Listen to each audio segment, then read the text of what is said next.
तो दोस्तों नमस्कार। आप देख रहे हैं डिजिटल न्यूज यूट्यूब चैनल। दोस्तों आज हम बात करने वाले हैं ग्रामीण डाक सेवकों की लंबी ज्वलंत समस्याओं पर ज्ञापन प्रस्तुत करने हेतु।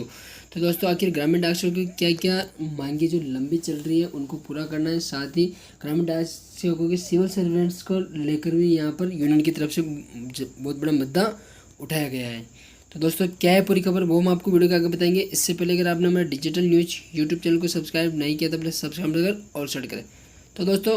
जैसा कि आप स्क्रीन पर एक लेटर देख पा रहे हैं जो कि 15/7/2022 को ऑल इंडिया ग्रामीण डाक सेवक यूनियन AIGDC की तरफ से श्री विनीत पांडे जी जो कि डाक सचिव है उनको लेटर भेजा गया। तो दोस्तों इसमें विषय आप देख पा रहे हैं कि यहाँ पे विषय दिया गया है कि GDS की लंबी ज्वलंत समस्याओं पर ज्ञापन प्रस्तुत करना है। दोस्तों इन यूनियनों को ध्यान आमंत्रित कर 7/7/2022 जिसके साथ वस्तुतः 2 जुलाई 2022 को आयोजित CWOC द्वारा पारित संकल्प की एक प्रति आपको प्रसिद्ध की गई थी। इसके अलावा अभी तक ग्रामीण डाक सेवकों की ज्वलंत समस्याओं पर कोई ज्ञापन अग्रसित कर रहे हैं जिसमें तत्काल समाधान चाहते हैं। तो दोस्तों ये इसमें आप सिग्नेचर देख पा रहे हैं श्री SS महादेव जी के, उनके द्वारा लेटर जारी किया गया। दोस्तों क्या है आखिर मांगे वो हम आपको बता देते हैं कि ज्ञापन में जो पहली जो मांग थी तो काफ़ी इस बार ज्वलंत जो मांगे हैं कि GDS पर सिविल सेवकों की स्थिति प्रदान करना, यानी कि ग्रामीण डाक सेवकों को जल्द से जल्द सिविल सर्वेंट का दर्जा दिया जाए। इसमें भी बताया गया है कि सर्वोच्च न्यायालय द्वारा निर्धारित एकमात्र योग्यता यह थी कि GDS नियमित सिविल सेवकों से अलग होगा, नहीं ये अन्यथा एक सिविल सेवक की सभी सुविधाएं GDS को प्रदान की जाए। शायद दूसरी जो मांग थी कि डाक सेवकों को निजीकरण बंद करना, यानी कि प्रशासन द्वारा उठाए गए कई कदम जैसे लाइसेंस प्राप्त एजेंसी प्रणाली, नागरिकों के अनुकूल सेवाओं के नाम पर एक हानिकारक प्रक्रिया की शुरुआत और SB का IPB में स्थानांतरण कुछ ऐसे कदम है जो कि डाक कर्मचारियों विशेषकर GDS के मन में काफ़ी गंभीर आशंका पैदा हो गई। तो दोस्तों ये बात सही है कि IPB है जिसमें बहुत ही जल्द आपका टोटल जो सेविंग अकाउंट्स का जो बैलेंस है वो वहाँ पर मर्ज कर दिया जाएगा, यानी कि अब IPB से भी आप उसका लेन देन कर पाएंगे। तो ये दोस्तों ग्रामीण डाक सेवकों की एक समस्या बढ़ती जा रही है और निजीकरण का एक पहला कदम है। साथ ही तीसरी मांग है कि समयबद्ध 3 वित्तीय यूनियन का तत्काल अनुदान, यानी कि ग्रामीण डाक सेवकों की लंबित जो मांग है 12/24/36 जो कि ग्रामीण डाक सेवकों की सीनियरिटी को दर्शाता है उस पर भी यहाँ पर बात कही गई है। साथ ही चौथी जो मांग थी कि GDS समिति द्वारा अनुशंसित राशि के लिए ग्रेजुटी की राशि की बहाली, यानी कि ग्रामीण डाक सेवकों को अगर रिटायरमेंट होते हैं वहाँ पर उनको 1.5 लाख रुपये ही दिए जाते हैं, तो उसको 5 लाख करने की जो मांग है ये यहाँ पर कमला चंद्र कमेटी की रिपोर्ट के अनुसार, लेकिन अभी तक ये मांग पूरी नहीं हुई है। तो दोस्तों साथ ही जो पांचवी जो मांग थी कि GDS को चिकित्सा सुविधा प्रदान करना, यानी कि ग्रामीण डाक सेवक जो कि कम वेतन पाते हैं वहाँ पर उनका घर का गुजारा करना भी मुश्किल होता है, लेकिन यहाँ पर फिर से दोहराने की ज़रूरत नहीं है कि ये वे कर्मचारी जो लगभग 70% आबादी को डाक सेवाएँ प्रदान करने के लिए जिम्मेदार है, यानी कि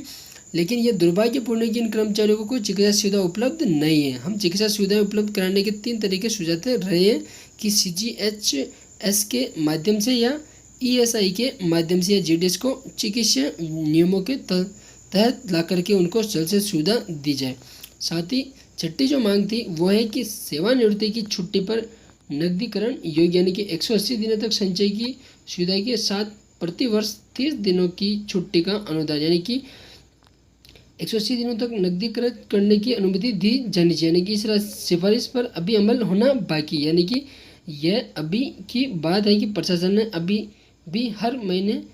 में 10 दिन की छुट्टी की पुरानी व्यवस्था पर कायम रहना चुना है, यानी कि हर जो 6 महीने में आप ग्रामीण डाक सेवक 10 दिन की छुट्टी ले पाते हैं, वहीं पर पूरे साल की 180 दिन की छुट्टी का यहाँ पर उन्होंने मांग रखी है। साथ ही मांग है कि SDBS फंड में योगदान बढ़ाना, यानी कि ग्रामीण डाक सेवकों का जो SDBS यानी कि जो उनका प्राण कार्ड जो बना होता है उसके अंतर्गत मात्र 300 रुपये प्रति महीने के हिसाब से ही वो यहाँ पर काटते हैं, तो उसको भी अनुदान बढ़ाया जाए, यानी कि सरकार GDS के फंड में से वेतन का 10% योगदान करे और व्यक्तिगत GDS को अपने वेतन के प्रतिवर्ष की तरह योगदान करना चाहिए। साथ ही समूह बीमा की राशि बढ़ाकर 5 लाख रुपये की जाए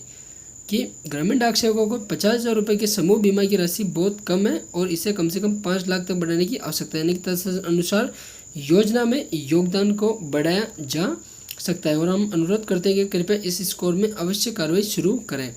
साथ ही बीओ के लिए अव्यवहारिक और अन्यायपूर्ण हो जाता है कि यह देखा गया है कि अव्यवहारिक और अगम्य लक्ष्य विशेष रूप से पीएलआई और खाते खोलने के संबंध में निर्धारित किए जाते हैं। यानी कि यह बीओ की वास्तविक स्थिति को देखे बिना किया जाता है और उन ग्राहकों की स्थिति जो सीमांत किसान सहित किसान है, जीडीएस बीपीएम और जीडीएस कर्मचारी लक्ष्यों को पूरा करने के लिए अपनी पूरी कोशिश करते हैं, लेकिन उन पर सीमा के कारण लक्ष्यों को पूरा नहीं कर पाते हैं। तो उन चीज़ों को ध्यान में रखते हुए टारगेट लिया जाए। साथ ही कि 10वीं मांग है कि वेतन वंचित के कारण रोड़ा हटाना। यानी कि जीडीएस समिति द्वारा सुझाव दिया गया है कि नए वेतनमान के तहत टीआरसी तय करते समय कई मामलों में वरिष्ठ को वेतन की एक मोहर पर तय किया जाता है और कई मामलों में कनिष्ठ को इससे अधिक वेतन मिलता है। यानी कि वेतन वृद्धि की पूर्व तिथि के कारण वरिष्ठ जन यानी कि जीडीएस समिति के अनुसार सुझाव के इस विसंगति को दूर करना होगा और आवश्यक कार्रवाई की मांग है। तो दोस्तों इन मांगों को लेकर यहाँ पर ग्रामीण डाक सेवकों के लिए ये यहाँ पर ज्ञापन दिया गया है और उसको जल्द से जल्द कार्रवाई करने के लिए इन्होंने ज्वलंत अपनी समस्या यहाँ पर बताई है। तो दोस्तों आप भी ऐसा कैसे लगी आपको ये खबर? इससे पहले अगर आपने अपने जीडीएस यूट्यूब चैनल को सब्सक्राइब नहीं किया तो प्लीज़ सब्सक्राइब कर ऑल सेट करें। साथ ही लाइक एंड सब्सक्राइब करना ना भूलें। धन्यवाद दोस्तों।